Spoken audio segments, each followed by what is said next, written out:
Ngayon nga ay magluluto ako ng sinigang na baboy dahil ito ang paborito ng aking mga anak dahil gustong-gusto talaga nila yung may sabaw.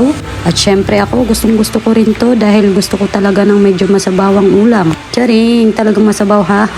At ito nga ay pinagagayat ko na nga ang mga recipe na aking iluluto mamaya. At syempre huwag kakalimutang hugasan. Syempre hinugasan ko yan lahat bago ko yan iluto. No? At syempre hindi mawawala ang kangkong kasi ito yung ating pinakasahog na gulay.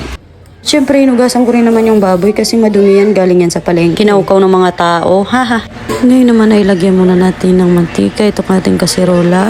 At magigisa na ako ng sibuyas at kamatis. At siyempre, pati na rin itong baboy. Yan, igisa-gisa ko muna para naman lumabas yung ating mantika dyan.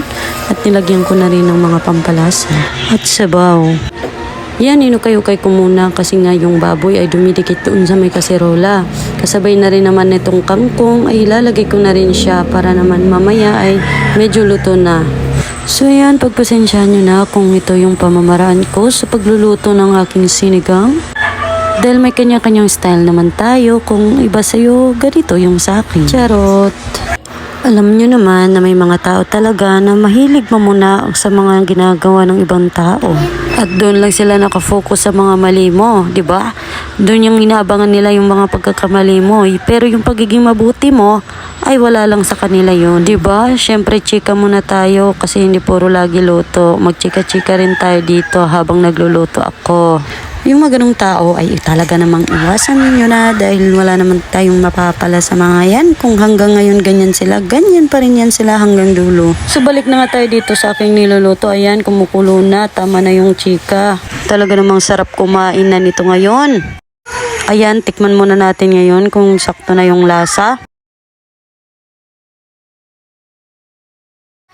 Yun, okay na to. Ayan, luto na ang ating sinigang na baboy. Talagang nakakatakam na at nakakagutom. Gusto ko na kumain.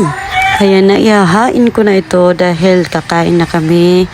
At malambot na naman na yung ating baboy. So tara, kumain na muna tayo guys. So yan, ang sarap talaga kasi ngayon lang ulit nakapagsabaw. Gawa nung napakainit ng mga nakaraan. Yan, kain-kain mo na siya oh. Pagpasensyahan nyo na yung subo ko kasi nga gutom na talaga ako. O, diba, sarili kong luto, sarap na sarap ako. At syempre naman, kasi masarap talaga ang magluto. Ako pa ba? Makakalimang sandok ka talaga kapag ako ang magluto. Charis! Yan, yung baboy, kinakagat-kagat niya na. Char! Yun lang, maraming salamat sa panonood.